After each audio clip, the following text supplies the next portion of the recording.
My name's Kaytlin Bailey. I'm the founder and executive director of Old Pros and host of the Oldest Profession podcast. I had the opportunity to meet Carol Leigh for the first time in New Orleans in 2016 at a sex worker rights conference.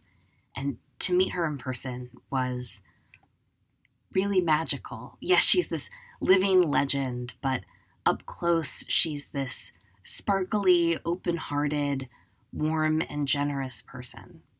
A couple of years later, when I was really struggling with whether or not to accept an opportunity in the sex worker rights space, someone suggested that I call Carol Leigh, which to me, as a young advocate, felt like suggesting I call the queen of sex work. But I did, and she talked to me.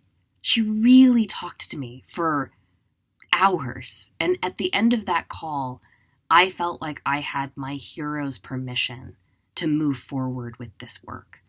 And that's just what she did. Carol Leigh gave so many of us permission to make this work our work.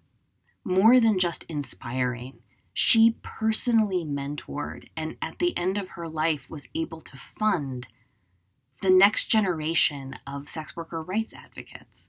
Now, Carol Leigh didn't grow up with money, and she unapologetically used sex work to fund both her art and her advocacy for most of her life. But her mother was able to save and invest quite a bit.